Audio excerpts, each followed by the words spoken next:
Bismillahirrahmanirrahim. Assalamualaikum warahmatullahi wabarakatuh. Saya Firman Stani Maria dengan NPM 24001037. Di sini saya akan melakukan skill slide atau pembuatan video Adams dengan tema pembacaan X-ray thorax. Di sini yang pertama kita sebelum melihat gambaran yang terlebih dahulu kita pastikan bahwa identitasnya telah sesuai dengan pasien yang akan kita periksa. Kita lihat mulai dari nama, jenis kelamin, usia pasien, kemudian juga kita lihat pada pengambilan foto thoraxnya apakah menggunakan anterior, posterior ataupun posterior anterior. Kemudian juga kita lihat berapa atau kapan tanggal pembuatan foto dan kita perhatikan tanda kanan dan juga bagian kiri. Di sini kita lihat yang pertama pada penetrasi atau kontrasen. Di sini kita lihat normalnya di sini terlihat adanya kosta ke-1 dan juga ke-4.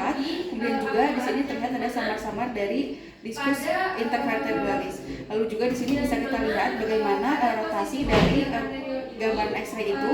Di sini kita melihat apakah jarak dari bagian clavicula di bagian medial ini ada di bagian tengah yang sejajar dengan diskus intervertebralis. Kemudian juga di sini kita lihat pada inspirasi pasien. Di sini kita perhatikan apakah foto ini diambil pada saat pasien dalam keadaan inspirasi penuh, di mana inspirasi penuh itu bisa kita lihat pada bagian anterior ini adanya peningkatan dari diafragma di bagian anterior ada pada kosta ke-5 maupun ke-4, kemudian juga kosta ke-6 ataupun ke-5.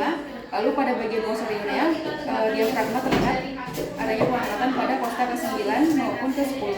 Lalu setelah itu kita perhatikan juga dari magnifikasi jantung itu sendiri. Di sini kita pastikan adanya pembesaran pada jantungnya dan kita tentukan apakah ini menggunakan posterior anterior ataupun anterior posterior. Di sini jantung akan lebih akurat karena posisi jantung ini kan dekat dengan film, jadi dia tidak signifikan pada anak usia kurang dari 4 tahun. Kemudian juga kita perhatikan apakah terdapat adanya angulasi pada gambaran foto toraks ini untuk memastikan posisi berdiri tegak dengan lantai.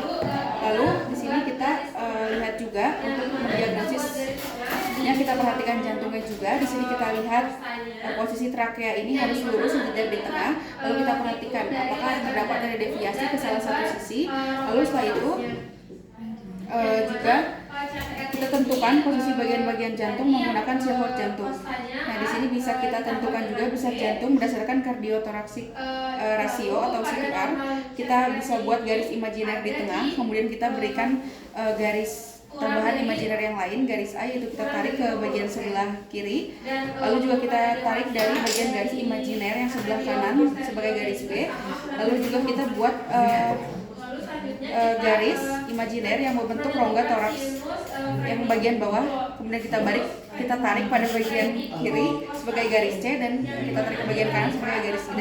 Kemudian kita lakukan perhitungan, di mana perhitungan itu adalah jumlahkan garis A tambah B per garis C tambah D.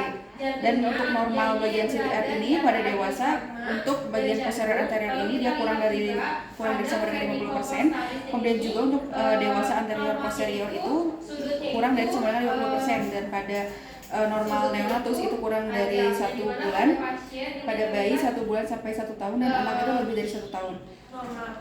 Kemudian juga di sini kita tentukan bagian costophrenicus dan juga cardiophrenicus. Di sini bisa kita tentukan dengan adanya garis melengkung potongan dari bagian ujung jantung seperti ini. Kemudian juga kita perhatikan pada bagian diafragmanya, kita nilai biasanya diafragma kanan ini dia lebih tinggi dibandingkan diafragma yang kiri, dan normalnya itu perbedaannya kurang dari sama dengan 2,5 cm. Apabila lebih ataupun kurang dari itu, kemungkinan adanya hasil yang abnormal. Lalu di sini juga kita perhatikan yaitu pendataran pada diafragmanya. Di sini kita buat garis imajiner, kita tarik garis imajiner huruf B yang melintang untuk mempertemukan sudut frenicocostalis dan juga frenicocardial.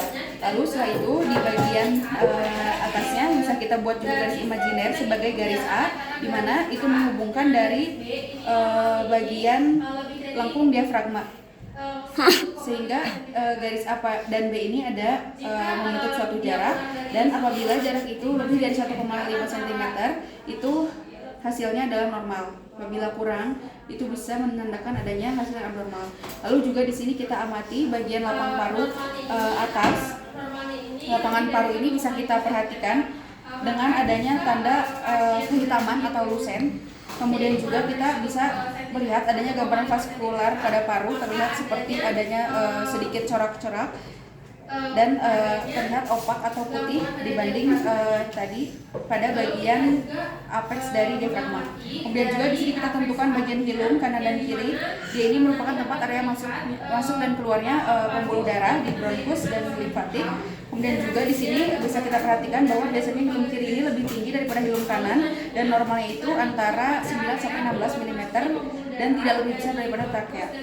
Lalu setelah itu kita juga perhatikan apakah di sini terdapat adanya densitas, kita amati bagian densitas tulang kosta, kemudian juga bagaimana densitas dari tulang skapula, dan juga di sini kita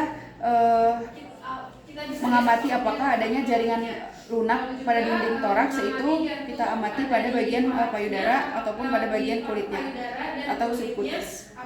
Lalu setelah itu kita simpulkan hasil pemeriksaan. Apabila hasilnya terdapat tadi yang disebutkan, itu hasilnya adalah normal. Lalu apabila ada range ataupun temuan yang di luar hal tadi yang telah saya sebutkan, berarti itu hasilnya adalah abnormal.